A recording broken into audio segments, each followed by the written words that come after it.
국민대학교 생활통합단장 김동훈입니다. 오늘 이렇게 여러분들께서 같이 참여해 주셔서 감사드리고요. 오늘 국민대학교의 브라운백 세미나를 첫 번째로 시작을 하겠습니다.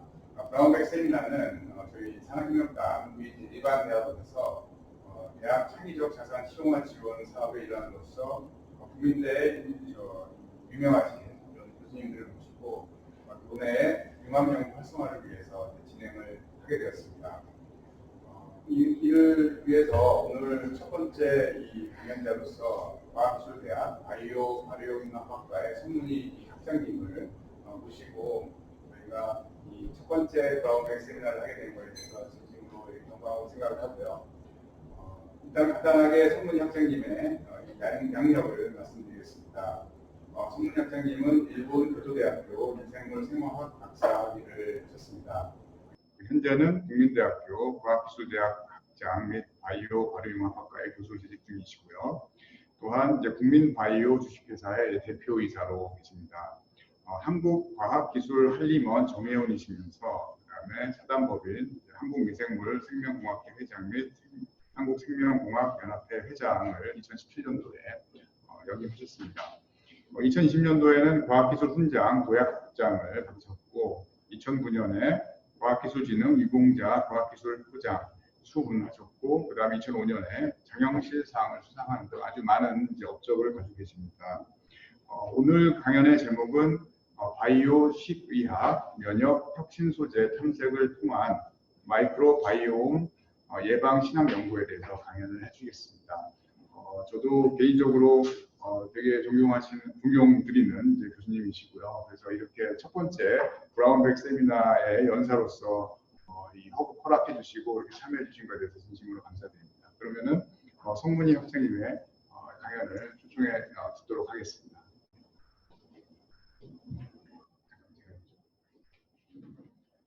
예, 감사합니다. 방금 소개를 받은 손문희 교수입니다.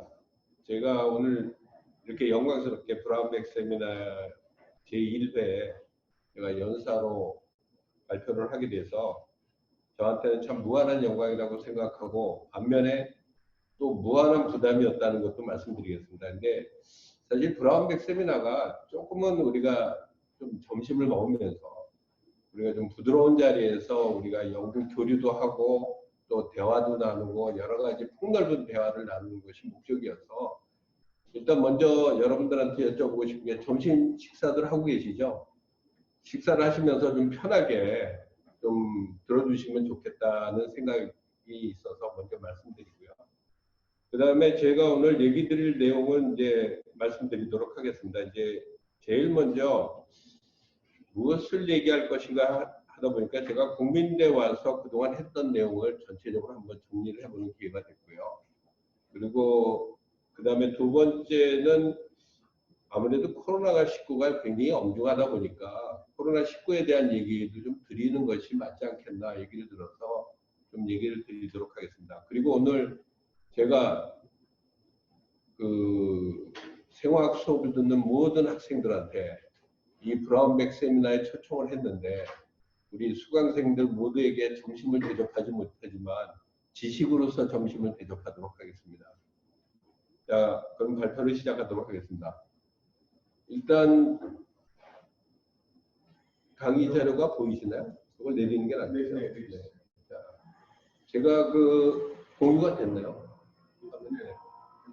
제가 그 사실은 굉장히 글자체도 좋은 걸로 모으고 좀 잘해보려고 했는데 어떻게 좀 글자체가 좀 약간의 좀 변동이 있어서 죄송합니다. 근데 제가 자랑스럽게 여러분들한테 말씀드리고 싶은 거는 제가 이름 자체가 그 문이라는 뜻이 이제 과학이라고 생각을 하고요. 과학을 다 해야지만 기쁠 사람이라고 해서 사실 어떻게 보면 과학을 다 해서 기쁜 사람이라고 봐주시면 좋을 것 같습니다. 그리고 소개는 우리 단장님께서 너무 잘해 주셔서 어떻게 보면 이 별로 능력이 없는 사람을 관찰해 주셔서 다시 한번 감사를 드리고요. 일단 오늘 드릴 내용 중에서 이제 주제부터 먼저 얘기를 드리는 게 좋을 것 같아서 제가 얘기 드린 거는 오늘 저희가 다루는 내용은 어렵지는 않습니다. 굉장히 쉬운 테마라고 여러분들이 생각하시면 될 것 같은데요. 우리 주변에 있는 식품과 같은 소재들, 우리 주변에 있는 소재들이 과연 의학이 될 수 있나? 그리고 그런 의학들이 예방의학으로 갈 수 있느냐라는 것을 저희가 그동안 연구를 해왔고요. 저희가 김치나 젓갈 등의 발효식품을 하는 이유는, 가장 큰 이유는 여러분들한테 보여드린 얘기는 여기 GRAS라는 단어입니다. GRAS라는 단어를 보면 우리가 Generally Recognized as Safe라고 해서 일단 사람한테 안전하다는 뜻입니다. 즉 사람한테 안전하다는 것은 굉장히 중요한 의미가 있을 거고요. 이 안전하다는 것에서부터 우리가 유효성을 찾아낼 수만 있다면 과연 우리로서는 큰 바이오 헬스에 큰 기여를 할 수 있지 않겠나 하는 생각에서 저희들이 이러한 발효식품에서 우리가 프로바이오틱스를 찾고, 그 다음에 프로바이오틱스를 가지고 또 면역 활성 증강, 항바이러스에 대한 우리가 식이약이라고 제가 말씀드리는 이유 중에 하나는 뭐냐면, 여러분들이 의학은 주사로만 생각하시기 때문에 우리가 먹는 약이다 이렇게 보시면 좋을 것 같습니다. 그래서 먹는 약을 우리가 만드는 마이크로바이옴 예방신약을 만들어 보자라는 것이 저희들의 가장 큰 목적이고요. 그리고 국민 프로바이오틱스를 개발하고자 하는 것은 바로 여러분들 아시다시피 우리 국민대학이 이제부터는 바이오로 기치를 걸자고 해서 제품도 개발해 보자고 하는 내용의 연구를 수행해 왔다고 여러분들한테 먼저 간략하게 소개를 드리겠습니다. 자, 이제 우리가 지금 겪고 있는 문제부터 좀 따지고 가야 되지 않겠나라는 생각을 좀 들어서요. 좀 먼저 말씀드리면, 우리가 코로나19 시대라고 여러분들한테 얘기 드리고, 우리가 코로나19 시대라는 것은 어떻게 보면 역사적으로 하나의 전환점이라고 생각을 할 수 있을 거라고 봅니다. 근데 이런 19 시대에 우리에게 정말 과연 필요한 게 무엇일까를 한번 생각을 해보면, 여러분들한테 제일 먼저 떠오르는 것은 이것이겠죠. 코로나19의 치료제하고 그 다음에 코로나19의 예방 백신, 이것이 제일 먼저 떠오를 겁니다. 아마. 그러니까 당면한 문제를 해결하기 위해서는 우리가 치료제와 예방 백신이 있어야 된다는 것이 가장 중요할 것이라고 생각이 드는데요. 근데 또한 우리가 이러한 것들이 과연 극복을 할 수 있는 것인가를 생각을 해보면요. 이 세계는 더 밀접되어 있습니다. 지금요. 그리고 바이러스가 더 잘 퍼지고 더 빠르게 전파될 수 있지만, 우리한테 가지고 있는 건 뭐냐면 이를 멈추게 할 수 있는 과학적 기술과 지식을 가지고 있다는 거죠. 그 얘기를 제가 말씀드리고 싶은 거는, 우리가 바이러스 질병을 어떻게 극복을 했는가, 이 경험과 그리고 개발에 대한 신념과 의지가 필요하다는 것이 여러분들한테 꼭 드리고 싶은 얘기이고요. 분명하게 코로나19는 지나갑니다. 그리고 예방 백신도 개발될 것이고 치료 백신도 반드시 개발될 겁니다. 그래서 여러분들이 중요한 거는 기다림입니다. 우리가. 그리고 과학적인 기술의 혁신적인 발전이 있으면 우리들은 반드시 극복할 것이다 라는 걸 먼저 얘기 드리고 싶고요. 그래서 먼저 한 가지를 얘기 드리고 넘어가고 싶은 건 뭐냐면, 우리가 과학적 경험이라는 걸 제가 얘기 드린 건데요. 우리가 그럼 1918년 때 스페인 독감은 어떻게 우리가 겪었는가를 한번 생각을 해보시면 좋을 것 같습니다. 이때는 치료제도 없었고요. 그 다음에 예방 백신도 없었습니다. 그런데 스페인 독감은 1917년도 말에 발생해서 18년 1년 내내 확산하고 19년 4월에 소멸했는데요. 그 사이에 3번의 확산 파동이 있었습니다. 그래서 모두 얼마나 사람들이 죽었느냐면 약 4천만에서 5천만 명이 사망자로 추정되고 있습니다. 근데 그때 당시에 인구가 얼마였냐면 18억에서 19억 명 중에 약 27%, 3분의 1이 즉 5억 명이 이 독감에 감염이 됐다는 거죠. 그래서 이러한 거를 우리는 겪었던 것 때문에 여러분들한테 주어져 있는 것이 지금 독감 예방 백신입니다, 여러분들. 근데 여기서 우리가 눈여겨봐야 될 것은 바로 뭐냐면, 이런 3번의 확산의 패턴을 거쳐갔다는 것입니다. 그러니까 코로나는 잠시라도 사라져 있다고 생각하시면 안 됩니다. 반드시 다시 올라간다는 거죠. 그렇기 때문에 우리도 똑같은 지금 경우를 겪고 있다는 것을 여러분들이 좀 생각을 하셔야 될 것 같고요. 이제 스페인 독감이 어떻게 끝났는지는 아직까지도 수수께끼입니다. 정말로. 그래서 단 한 가지는 여러분들이 감사해야 될 사람들 바로 의료진입니다. 의료진들의 철저한 방역하고 예방책이 때문에 우리가 극복할 수 있었다라는 것을 우리가 가장 우리가 코로나 독감에 대한 해결책이 아니었나라고 얘기를 할 수 있고요. 그 다음에 슬라이드는 좀 굉장히 많은 내용이 있지만 그 중에서 많은 내용 중에서 여러 사람들이 스페인 독감이 어떻게 해서 없어졌다는 내용을 쓴 건데요. 그 중에서 여러분들한테 한 가지만 얘기하고 싶어서 앤드류 콕스라는 사람이 2018년에 스페인 독감에 대해서 어떤 답을 했냐면 결과적으로 많은 사람이 죽거나 또 회복돼서 결과적으로 무슨 얘기냐면 면역력이 생겼다는 겁니다. 지금 여러분들이 면역력이 생겨가는 과정 중이라고 여러분들 보시면 될 거예요. 그래서 인플루엔자 바이러스 같이 기본적으로 빠르게 이동하고 쉽게 전이하고 변이합니다. 그런데 감염에 있어서는 면역력에서 우리가 쉽게 제어야 되기 때문에 우리가 한번 극복된 사람들은 면역력을 갖고 있기 때문에 쉽게 제어한다는 거죠. 단 한 가지는 뭐냐면 바이러스가 변이되지 않는다면 우리가 쉽게 면역력을 얻게 되겠지만 코로나 바이러스 19는 지금 어떨 것이냐라는 것은 많은 의견이 있는 것 같습니다. 자, 이런 것을 겪고 난 다음에 우리가 어떤 것을 알게 되냐면 독감 백신이 매년 나옵니다. 독감 백신은 여러분들이 알다시피 과학적으로 미리 나올 것을 예측하는 겁니다. 나와 있는 것을 만드는 게 아니고요. 그래서 나와 있는 예측된 것을 3 내지 4종의 독감을 미리 예측해서 미리 만드는 겁니다, 여러분들. 근데 이게 빗나가면 세계는 콜록콜록합니다. 1년 동안. 그리고 많은 사람들이 희생을 하죠. 그리고 여러분들이 또 한 가지가 3가 독감 백신, 4가 독감 백신을 얘기를 많이 들으셨을 텐데 3가라는 거는 A형이 2종, B형이 1종. 4가라는 거는 A형이 2종, B형이 2종이라고 합니다. 보편적으로 쓰이는 거는 우리가 3가 독감 백신을 주로 쓰는데요. A형의 독감 백신의 총 숫자는 여러분들 알다시피 198개입니다. 그래서 굉장히 변종이 많다는 걸 여러분들이 아셔야 된다는 거죠. 이 중에서 전 세계에 유행할 수 있는 것을 뽑아내는 것은 알고리즘에 의해서 뽑아낼 수밖에 없다는 거죠. 즉 북반구를 거치고 남반구에서 유행하고 다시 북반구에 생길 수 있는 문제들을 이런 걸 예측을 해야 된다는 거죠. 그래서 여기 나온 것처럼 이 유형에 맞아떨어지지 않는 바이러스가 만약에 유행한다면 예방접종은 소용없게 되는 겁니다. 즉 코로나 백신도 우리가 코로나19 백신도 혹시 우리가 다른 종으로 변종이 된다 그러면 굉장히 우리한테는 어려운 고비를 겪게 될 것이라는 걸 우리가 예견할 수 있는 거죠. 근데 한 가지 여러분들한테 얘기 드리고 싶은 거는 국내 독감의 사례 중에서 우리가 여러분들 생각에는 많은 독감 환자가 없는 것 같게 보이겠지만 2018년 12월 한 달 동안에 우리나라입니다. 독감으로 항바이러스제를 우리가 처방받은 사람이 125만 8천 명입니다. 한 달에. 즉 이 사람이 걸려서 증세가 나타났다는 얘기죠. 그러니까 독감 바이러스가 여러분들 주변에 많은데도 불구하고 많은 사람들은 독감 예방 주사를 안 맞는 것을 굉장히 건강의 지표로 얘기하는 것은 잘못된 상식입니다.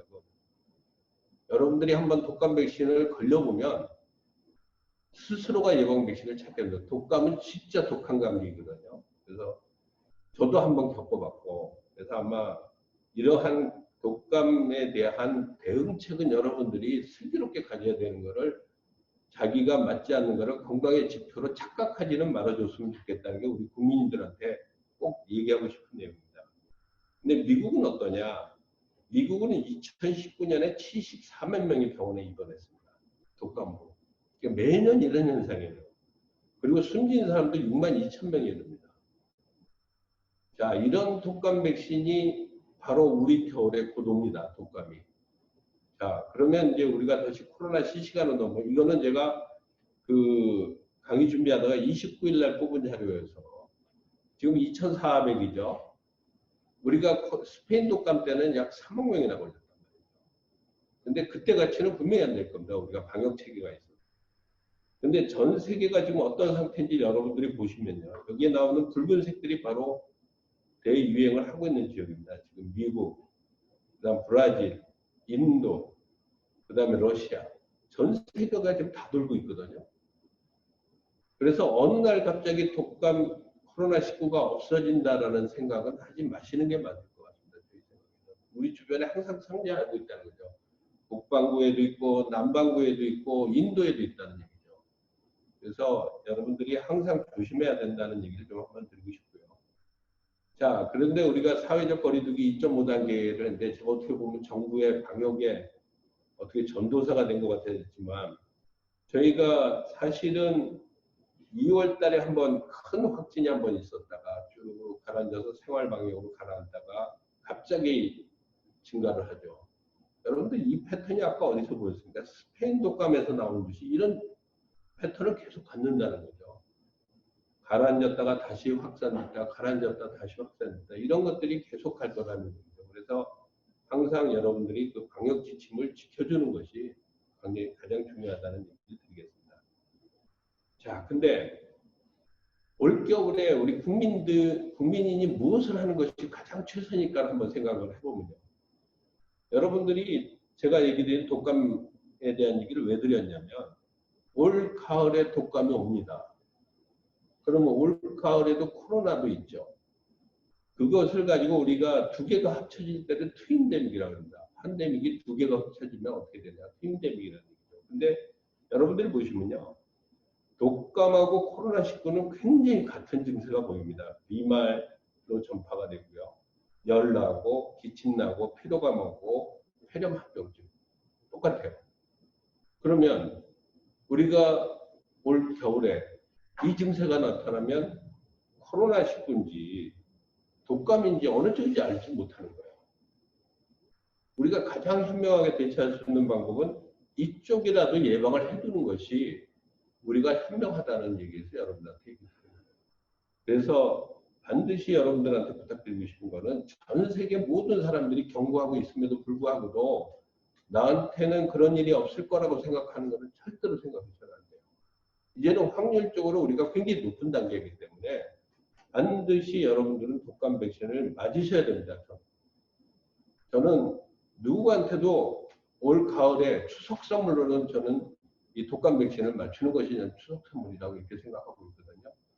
그리고 여러분들이 지금 비대면이라서 지금 학교에 안 나오기 때문에 사실은 학교에서는 우리가 독감 백신 집단으로도 맞추려고 했었던 생각도 가지고 있었어요, 여러분들. 그래서 여러분들도 젊다고 내가 백신을 맞지 않아도 나는 늘 건강하다고 이런 생각 하나만은 이 코로나19에 대해서는 없애주셨으면 좋겠다라는 얘기를 꼭 한번 다시 얘기를 드리고 좀 이제 더 이상 이 얘기를 드리도록 하겠습니다. 아, 근데 또 한 번 더 해야 되겠네요. 이게 많은 사람들이 2년 이제 제가 솔직하게 말씀드리면요. 이게 방송이 되는지가 좀 걱정이어서 저도 인데 많은 사람들은 사실 올 6월에 코로나가 끝날 줄 알았습니다. 우리는 여름이 오면 이 바이러스는 가라앉는다고 생각하고 있는 게 기본적인 생각이었거든요. 근데 이 코로나 바이러스는 왠지 독특해요. 여름 때도 계속 갑니다. 근데 여름 때가 남반구가 바로 겨울입니다. 그렇기 때문에 지금 브라질에서 폭발적으로 나타나는 거거든요. 그래서 아마도 이러한 것들은 우리가 한 2년 정도는 걸릴 것이다라고 많은 사람들이 얘기를 하고 있는데 2년 안에 끝날 것이다라고 기대한다. 이런 것도 사실 좋은 얘기죠. 뭐 2년 안에만 끝날 수 있다면. 근데 우리가 얘기 나온 듯이 마이크로소프트의 빌 게이츠라든지 또는 WHO의 뭐 우리 그 보건기구 사무총장도 2년 안에 끝난다고 하지만 문제는 뭐냐? 만약에 이것이 변종이 생긴다면 지금 만들어진 백신이 무의미할 수도 있어요. 그렇지만 꼭 그렇지는 않을 겁니다. 아마 많은 변종 하나만 쓰는 게 아니기 때문에 그래서 아마 예방률은 좀 떨어질지는 몰라도 그러나 백신은 반드시 개발이 돼야 되고요. 그렇기 때문에 우리가 2년으로 단정 짓기에는 좀 어렵다. 그래서 여기에 나온 것처럼 이 감염병은 앞으로 우리가 매일 우리 북반구에 있는 모든 사람들은 매 겨울마다 맞는 독감 백신과 같이 코로나 백신으로 맞게 되지 않겠나 하는 것이 우리들의 기본적인 생각입니다. 이 연구를 했던 사람들은요. 그래서 하나 좋은 소식은 우리나라의 그 보건복지부 장관님께서는 백신 100%라도 어려우면 70%라도 확보하시겠다고 하니 우리나라 국민들은 그래도 기대를 가져봐야 되지 않겠나 이렇게 생각을 하면서 넘어가도록 하겠습니다. 자, 이제부터 이제 저희들의 화두인데요. 제가 어디를 강의를 가더라도 바이오 헬스가 중요하다고 강의를 해왔고 또 바이오 헬스는 정말 필요하다. 왜 그러냐? 우리가 유엔의 미래보고서에 의하면 2045년도에는 평균 수명이 130세를 넘을 거라고 예견되고 있었거든요. 그리고 그때 2045년에는 인공지능이 인간지능을 뛰어넘어서 우리가 굉장히 그 특이점, 싱귤레리티가 있을 것이다라고 미래보고서를 얘기했는데 과연 우리가 130세까지 살까요? 이제 좀 생각해봐야 될 문제인 것 같아요. 그래서 우리가 단순히 미래를 예견하는 것만이 아니고 이제는 질병이 항상 우리의 모든 것들을 건드린다는 것을 생각을 한다면 우리 주변에서도 쉽게 의학을 찾을 수 있어야 되겠다. 이런 것이 연구에 우리가 전개가 됐다라고 말씀드릴 수 있고요. 자, 그래서 제가 현재를 한번 보여드리겠습니다. 자, 어떤 일이 벌어지는가. 자, 우리나라 확진자들 보면 20대가 많죠. 근데 신기하게 50대가 많아요.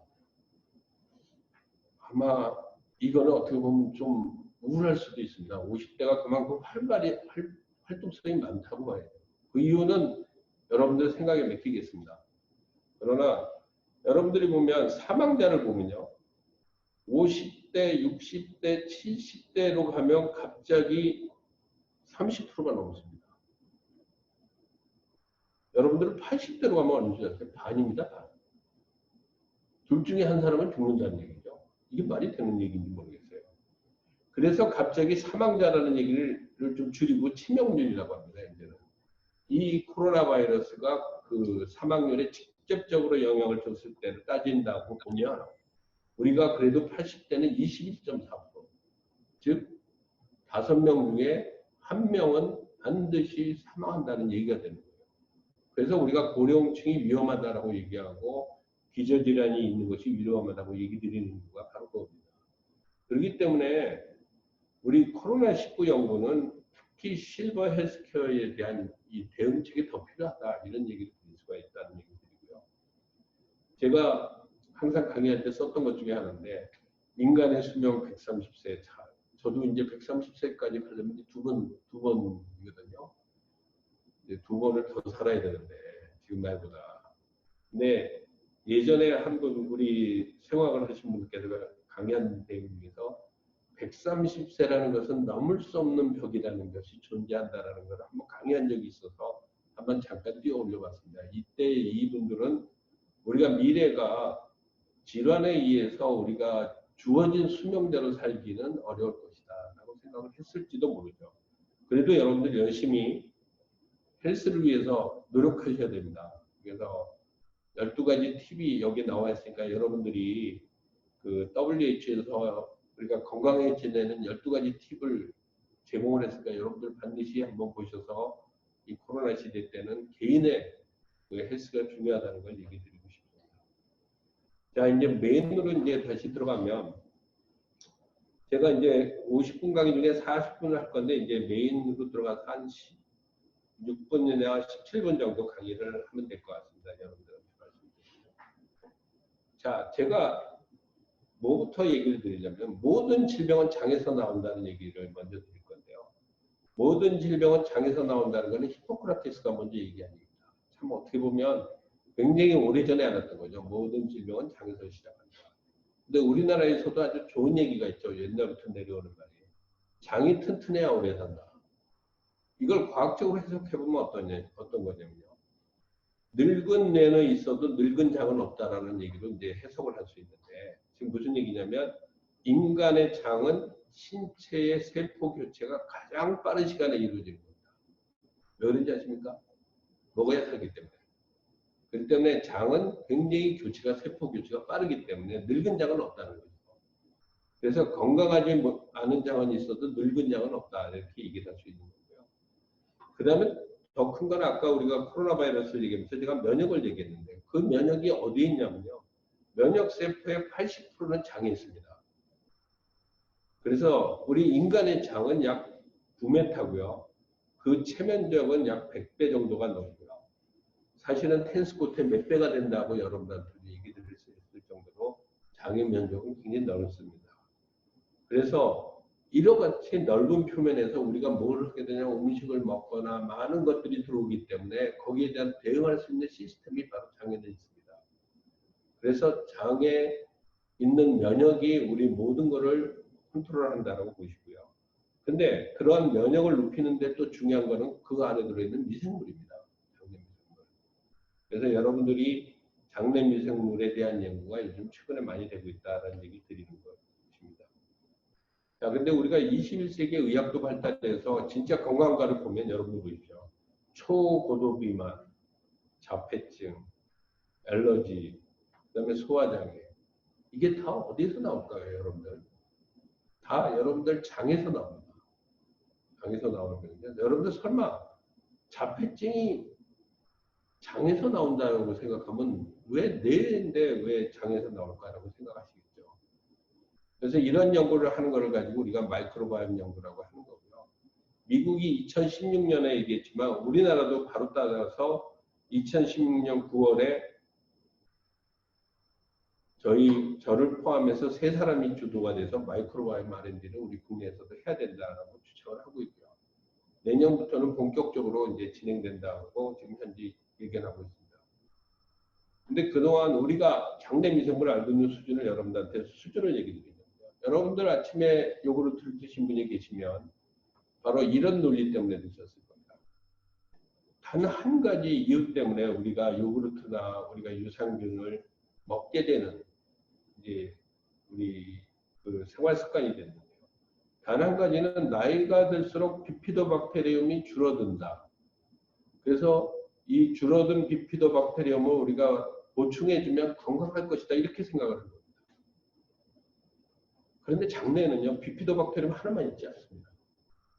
그렇기 때문에 이 비피도박테리움 하나만 공급을 한다고 해서 우리가 건강해질 수 있고 우리가 질병을 치료할 수 있고 예방할 수 있는 것이냐. 또 그러기는 아마 어려울 거라고 생각합니다. 그래서 언제 지금까지 우리가 알고 있었던 수준은 이거지만 우리가 다음에 알고 있어야 될 수준은 바로 이런 수준입니다. 즉 사람 몸 전체에 다 미생물이 있다는 거죠. 피부에도 있고 여러분들 지금 죄송하지만 손등을 이렇게 싹 만져보시면 그 안에도 피부가 상대해 있습니다. 우리 김태정 교수님이 열심히 하시는 피부 마이크로바이옴이 바로 여기서 나와서 피부 화장품이 나오는 거죠. 그래서 여러분들한테 제가 잠시 우리 국민대학을 또 먹여 살릴 수 있는 분야 중에 하나라고 생각해서 김태종 교수님을 한번 말씀드렸는데 아마 안 계시죠? 아마 후회하실 거예요. 안 계신 거를. 그렇게 생각을 하고 그 다음에 이제 이 마이크로바이옴이라는 뜻은 인체와 함께 사는 세균만이 아니라 바이러스, 곰팡이 모든 것들을 다 총칭하는데 그 총칭이 미생물로 총칭되는 게 아니고 유전 정보로 총칭합니다. 이유는 뭐냐? 우리가 게놈에 대한 정보가 굉장히 빨라지면서 우리 몸에 있는 모든 미생물에 대한 게놈을 동시에 분석할 수 있는 기술이 생기면서 우리가 마이크로바이옴이 발달하게 됐다라는 얘기를 여러분들한테 드리고요. 이게 장내 미생물하고 마이크로바이옴 하는 사람들이 제일 많이 쓰는 그림입니다. 이 그린 사람이 여기 있어서 이분을 항상 뭐 저희들은 사살을 하고 있고요.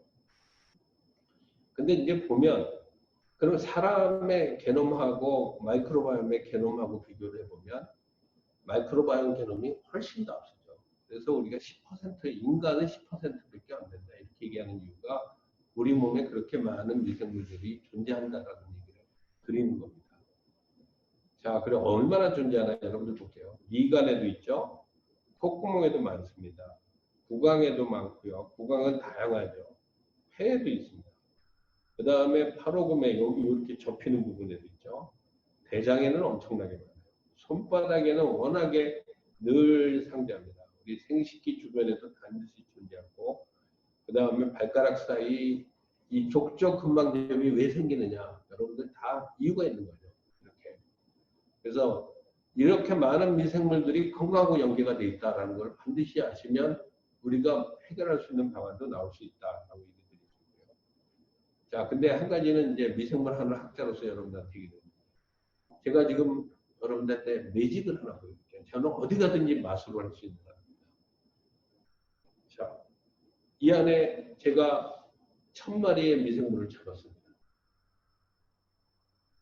즉 우리가 공기 중에도 이렇게 균이 있다는 거예요.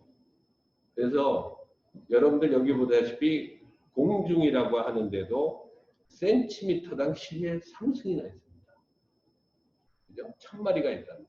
제가 매직을 보여준 게 아니라, 근데 여러분들 싹 펼쳐서 진짜로 탁 던져보면 미생물을 키워보면 한 1000마리 정도가 나와요. 즉 우리가 주변에도 많은 미생물들이 존재한다는 걸 여러분들이 아시면 좋겠다라는 뜻에서 얘기 드린 거고요. 전체적으로 우리가 알고 있는 미생물은 0.1%밖에 안 됩니다. 자, 그래서 이 마이크로바이옴 기술은 우리가 해야 되겠다. 마이크로바이옴을 하려면, 근데 저희 예전에는 미생물학자들이 어떻게 보면 미생물만 분리만 하면 좋았는데 요즘은 굉장히 많은 연구를 해야 됩니다. 게놈도 해야 되고요. 프로테인도 해야 되고요. 메타볼롬도 해야 됩니다. 어떻게 보면 마이크로바이옴 한다 그러면 융복합의 바이오 융복합이 된 사람들이 할 수 있는, 즉 그리고 바이오 융복합의 헬스가 갈 수 있는 길이다, 이렇게 얘기들이 있을게요. 게놈이 기반이 돼야 되고 프로테인이 기반이 되고 메타볼롬이 기반이 돼야 된다. 이런 얘기 여러분들 드리고요.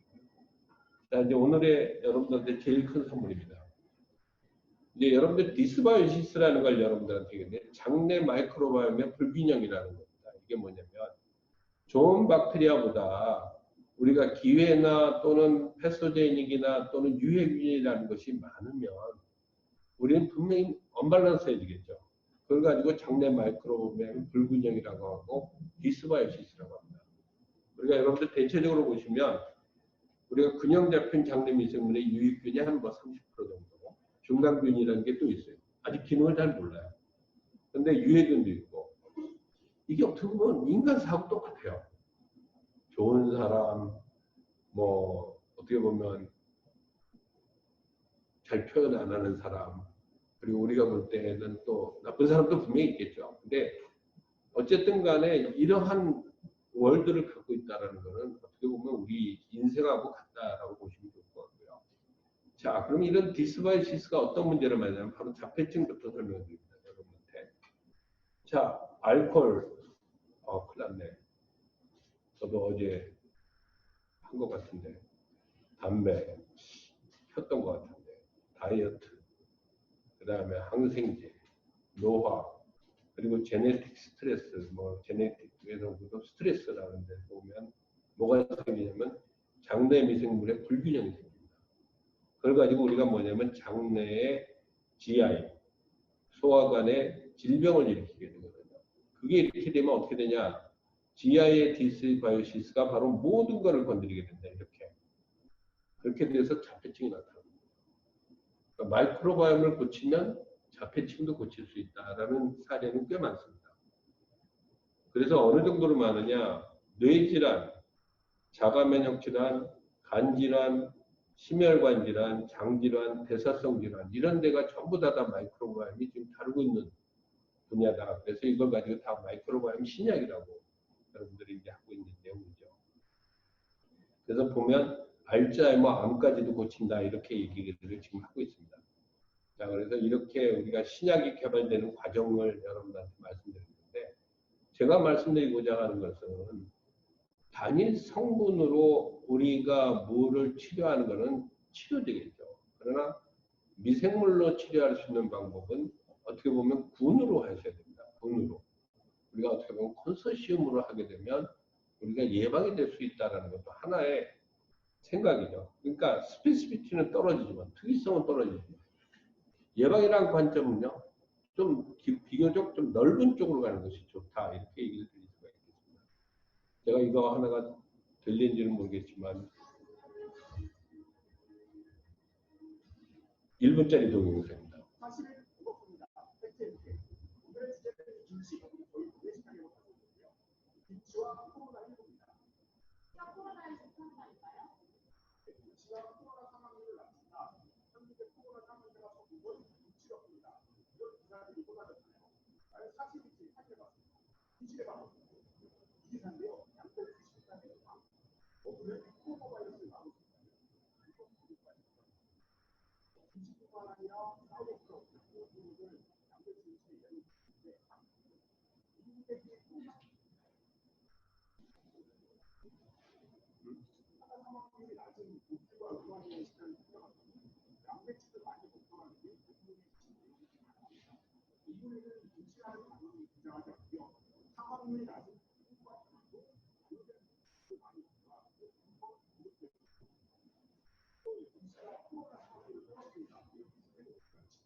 I'm sure to do a causality study, it's not to do an association.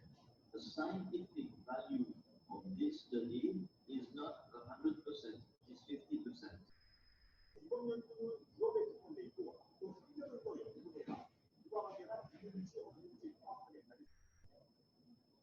자, 이런 연구를 한번 해볼 만하지 않을까 하는 생각이 들거든요. 시간이 걸리더라도.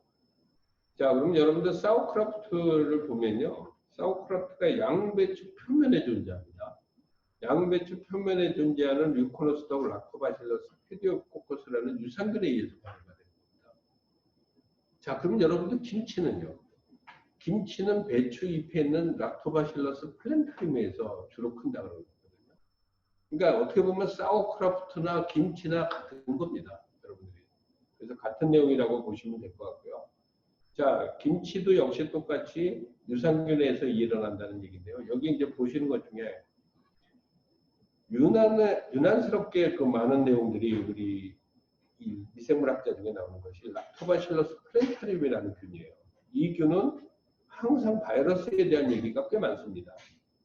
그 다음에 또 한 가지 김치 연구소에서 김치 유산균에 있는 당 성분이, 그러니까 김치의 그 표면에 있는 당 성분이 코로나19를 결합하지 못하는 중화 역할을 하면서 바이러스가 AC2와 결합하는 것을 막아 세포 안으로 침입하지 못하는 것과 AC2의 단백질 활성을 억제한다는 것으로 추정된다. 이거 굉장히 많은 논문들이 있어요. 저희는 사실은.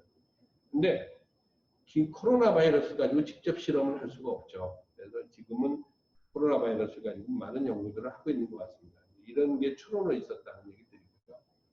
자, 그래서 김치를 여러분들이 보시면 우리가 어느 순간에 락토바실러스 플랜타리움이 많냐면 이 숙성 과정 중에 플랜타리움이 많다는 거죠. 바로 배추잎에서 오기 때문에.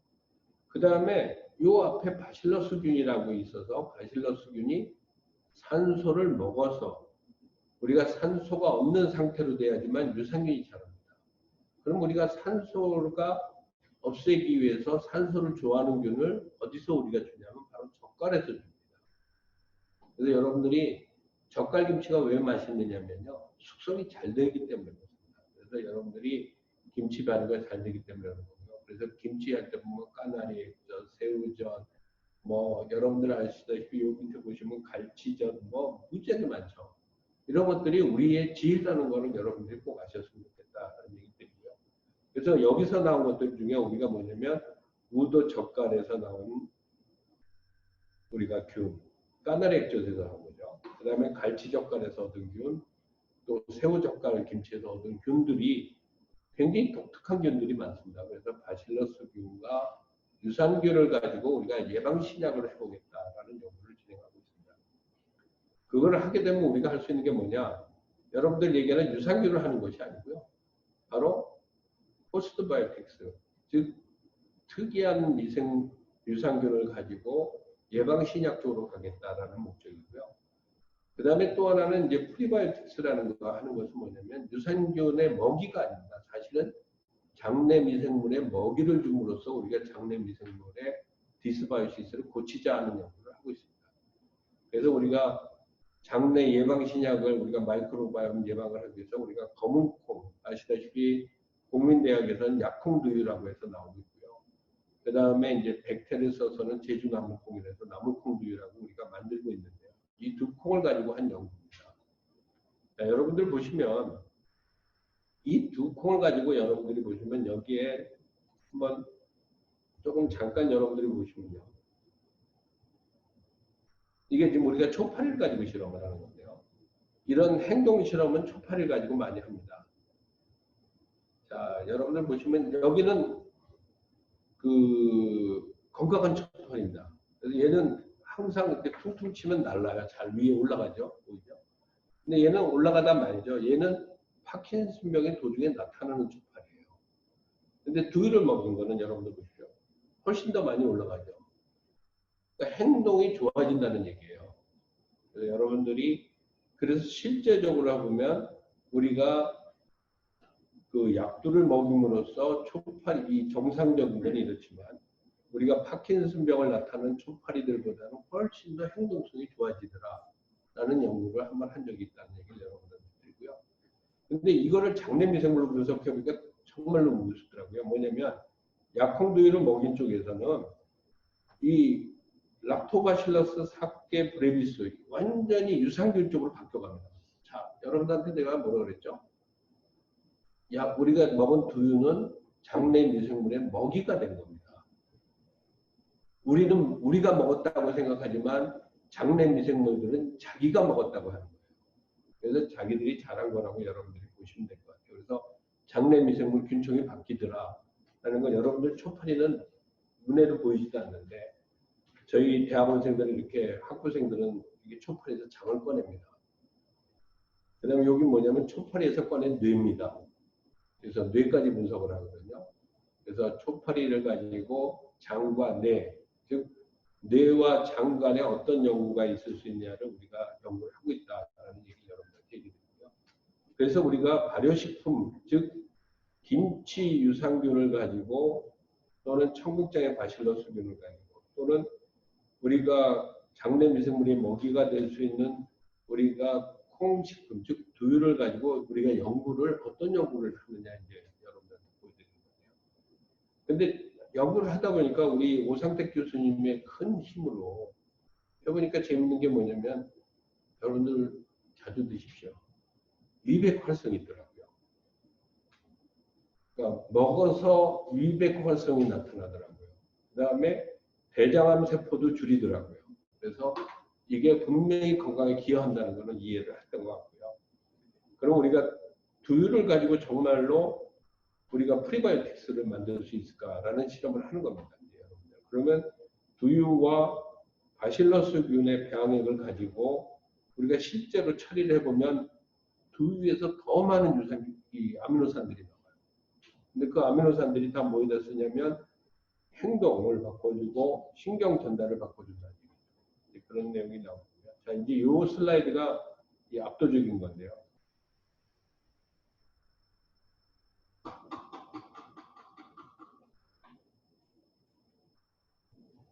제가 오늘 마술을 많이 보여드립니다.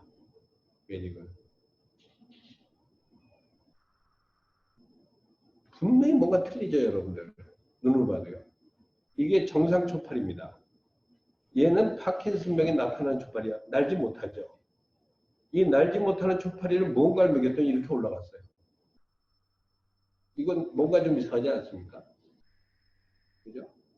그래서 우리가 여러분들한테 얘기하는 거는 단순하게 식품이라고 보지 마시고 식이약이라고 보셔야 된다는 거죠. 우리가 어떤 가공 처리를 하냐에 따라서 약이 될 수 있다는 얘기죠. 이런 현저한 차이를 여러분들이 볼 수 있는 것은 이게 둘이 똑같이 파킨슨병을 나타내는 초파리입니다. 근데 얘가 건강한 초파리하고 못지않게 지금 이렇게 잘 날 수 있는 것은 행동을 잘할 수 있다는 얘기죠.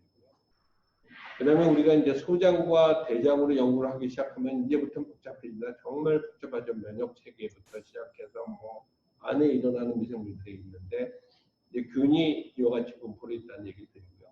그리고 이걸 통해서 지금 뭘 하고 있냐면 마우스 실험을 하고 있습니다. 지금 아까 말씀드렸듯이 우리가 두유와 우리가 얻었던 균들을 섞어서 마우스를 가지고 뭘 하고 있냐면 면역 활성을 재고 있습니다.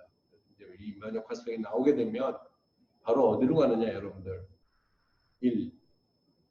NK셀이 활성화되면 항바이러스의 기전도 가질 수 있고요. 항암 기능도 가질 수 있습니다.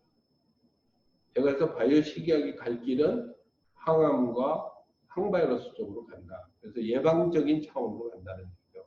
치료적인 차원보다는. 그리고 이제 우리가 코로나 바이러스가 한 3년 정도는 더 하면 필요하다 그래서 저도 3년 정도는 해보기로 했습니다. 그래서 저도 어떻게든지 3년 동안 국민대에서 열심히 일할 수 있도록 저희가 휴먼셀에 AC2의 리셉터가 있거든요. 안지오텐신 리셉터인데 여기에 가서 코로나가 붙습니다. 여기에 만약에 딴 게 가서 붙으면요. 코로나 바이러스가 부착을 못할 거예요. 이런 논리로 실험을 한 겁니다. 저희가 사실 코로나 바이러스 실험을 했는데 첫 번째는 완전 대실패를 했습니다. 왜? 방법을 잘못 쓴 거예요. 내가 이해를 한 거거든요. 이제 그래서 좀 더 이런 거를 저희가 노력을 할 생각이고요. 그러다 보면 바이러스 질병을 위해서 우리 국민의 신념과 의지가 필요하다는 것을 제가 얘기를 드리는 거고요. 빌리 게이츠도 인공지능, AI, 바이오 사실 제가 보기에는 인공지능과 바이오가 만나면요. 이건 정말 시너질 것 같습니다. 그래서 우리가 꼭 가야 될 길은 우리가 바이오 분야도 중요하지만 AI와 더해지는 거예요. 왜냐하면 이 마이크로바이옴 데이터는 AI를 통한 여러 가지 분석이 필요합니다. 사실은 굉장히 많은 통계 처리를 해야 되기 때문에.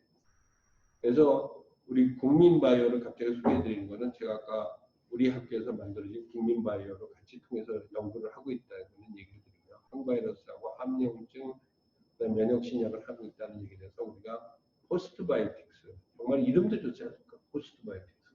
개발하겠다라는 얘기고 지난번에 익산 공장을 만들어서 우리가 퀀텀 점프를 해보겠다. 왜? 이제는 제품도 만들어 보겠다는 얘기고 우리가 연구를 끝나는 게 아니고 그래서 제가 오늘 꼭 말씀드리고 싶은 거는 우리 총장님 그리고 역대 총장님 그리고 제가 꼭 항상 감사드린 거는 곽현태 명예교수입니다. 제가 국민대학에서 바이오 식이학 혁신 연구를 펼칠 수 있도록 배려해 주시고 지원해 주신 걸 감사드리고요. 그리고 바이오 발효 융합학과 교수님들 다 일일이 우리 이인영 교수님, 박영철 교수님, 오상택 교수님, 이영석 교수님 또 얘기를 다 안 해주면 되겠지만 우리 또 갑자기 생각나네. 서주영 교수님, 그 다음에 조현영 교수님 그리고 항상 공동연구를 같이 있어서 감사드리고요. 그동안 제가 생명나노화학과 그리고 발효융합학과 생화학실을 거쳐간 모든 대학원생들이 몇 명이 되나 했더니 사실 50명이 훨씬 넘더라고요. 그래서 50명이 되는 제자들에게 진짜 감사하다는 말씀드리고 정말 국민으로서 자긍심을 갖고 앞으로도 열심히 일해보고 세상에 어떤 인재를 만들어 보는데 노력하도록 하겠습니다. 감사합니다.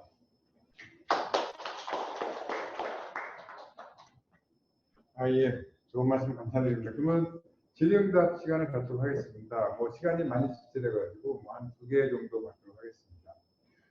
질의하실 분 계시면은 마이크를 잠시 좀 켜시고 이렇게 말씀하셔도 되겠습니다. 대부분 다 마이크가 꺼져 있거든요. 들리세요? 네, 들립니다. 예. 예. 안녕하세요. 교양대학교 허임인데요. 얘기 너무너무 재밌게 들었습니다. 사실 저도 좀 좌절을 하다가 혹시 좀 좋은 연구거리라도 있을까 해서 이제 저는 심리학 전공인데 이 강의를 한번 듣게 됐는데 제가 너무 충격적인 게 자폐 오티즘이 이제 장내 유산균을 조절함으로써 예를 들어서 신약을 개발해서 오티즘을까지 고칠 수 있다라고 말씀하셔서 한편 그건 너무 반가운 일이기도 하고 좀 놀랐어요. 근데 아마 아시겠지만 오티즘 같은 경우는 유전의 영향이 거의 80%가 되거든요. 근데 그것을 그리고 이제 오티즘이 유전자 발현을 조절해서 이제 장래 고칠 수가 있는 것인지 아니면은 유년기에 이제 일종의 예방을 한다든지 유전적인 요인과 어떻게 관련을 해서 설명을 해주실 수 있는지. 제가 질문이 좀 두서없을지 모르겠어요. 사실은 정말로 굉장히 좋은 지적을 해주신 거거든요. 저희도 마이크로바이옴을 발표할 때는 제일 먼저 오티즘을 얘기합니다. 사실 오티즘을 얘기하면 설마 오티즘까지 이게 연계가 돼 있을 거냐. 근데 여러분들이 한번 생각해 보시면요. 배가 아프면요. 머리가 띵하죠. 근데 머리가 띵하고 나오면 그 다음은 어떻습니까? 바로 설사를 하죠. 그래서 항상 장하고 뇌는 같이 연결되어 있습니다. 우리가 발생학적으로 어떻게 얘기를 드리냐면 장의 세포의 분열하고 뇌의 세포 분열은 같은 줄기로 시작합니다. 그래서 사실은 장하고 뇌가 연결되어 있다는 것은 잘 알려져 있고요. 근데 우리가 유전적 제네틱 디스오더라고 하는데요. 제네틱 디스오더가 있는 사람들, 즉 제네틱으로 문제가 있는 사람들을 마이크로바이옴으로 고칠 수 있느냐? 그건 고칠 수 없습니다. 단 증상 완화 또는 증상 개선. 그다음에 이제 두 번째는 뭐냐면 오티즘까지 가기 전에 예방적인 차원에서 우리가 많은 연구를 해서 오티즘까지 보내지 않으려고 하는 거죠. 그래서 제네틱 팩터는 고칠 수는 없는 것 같습니다. 그 다음에 아까 제가 자료로 보여줬던 것이 아나초파리가 파킨슨병입니다. 걔도 제네틱 팩터에 의해서 못 나는 거거든요. 하나의 유전자가 고장이 나서 못 나는 건데, 근데 나는 이유는 뭡니까? 파킨슨병은 치료가 된 건 아니고 행동적으로는 분명히 고칠 수 있다는 거죠. 우리가 파킨슨병에 의해서 손 떨리고 발 떨리고 걷지 못하고 하는 부분은 어느 정도 고칠 수는 있다는 얘기죠.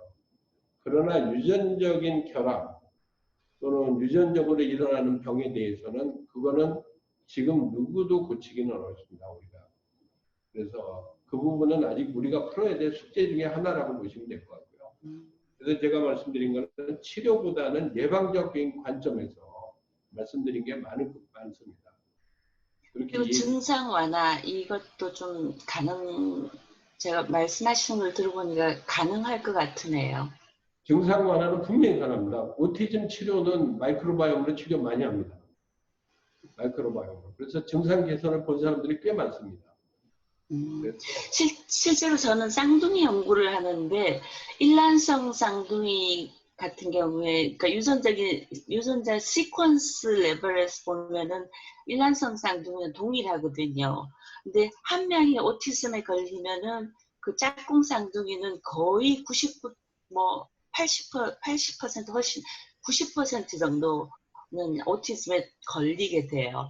근데 이제 만약에 이제 그 가상적으로 제가 방금 떠오른 것인데 이제 교수님께서 앞으로 개발하실 것인지 아니면 개발하고 계신 중에 있는 뭐 그 장내 유산균이라든지 이런 것들을 한쪽에서 섭취를 하고 한쪽은 섭취하지 않을 경우에 증상에 있어서 차이가 난다. 이럴 경우는 상당히 좀 희망적이고 혁신적인 연구가 될 수가 있을 거라는 생각이 떠올라서 말씀드립니다. 네. 근데 제가 한 가지는 또 우리 교수님한테 말씀드리고 싶은 거는요.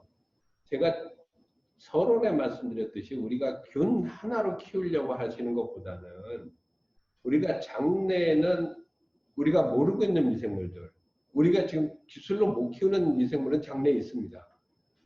그 미생물들을 키우면 분명히 증상 완화는 됩니다. 그래서 제가 말씀드렸던 것이 바로 뭐냐면 우리가 장내 불균형, 즉 디스바이오시스를 고칠 수 있는 방법은 뭐냐? 그 미생물들한테 먹이를 주는 방법입니다. 그래서 그걸 가지고 우리가 프리바이오틱스라고 그러거든요. 예전에 프리바이오틱스는 단지 그냥 잘 자라게끔만 했는데 그게 아니고 각종 대사산물이 들어간 두유과 같은 어떤 걸 주게 되면 여러 가지 미생물들이 잘 자란다는 걸 아까 제가 말씀드렸지 미생물 분포 변화를 저희가 보여드리지 않았습니까? 그렇게 미생물 분포 변화가 일어나는데 사람의 경우는 아직도 우리가 그 장을 열고 볼 수는 없고 또 그걸 일일이 할 수는 없지만 앞으로는 조금 더 의대하고 공동 연구가 되는 이런 부분도 많은 진전이 있을 것이라고 생각합니다.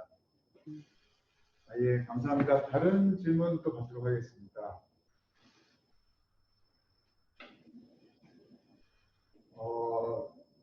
뭐 질문 있으신 분은 이제 손을 흔들어 주시거나 아니면은 마이크를 이렇게 켜시고 말씀해 주시면 됩니다. 또 화면 화면에 박용철 교수님 계시는데, 김태정 교수님도 아까 들어오셨던데 제가 확인했거든요. 김태정 교수님 계신가요? 계시면 말씀해 주시고, 박용철 교수님 네. 말씀해 주시고. 네, 있습니다. 아이고, 예. 박용철 교수님 뭐 하실 말씀 있으면 먼저 말씀해 주세요. 네, 오늘 뭐 또 코로나 바이러스 이렇게 엄중한 때에 좋은 강연 감사드립니다.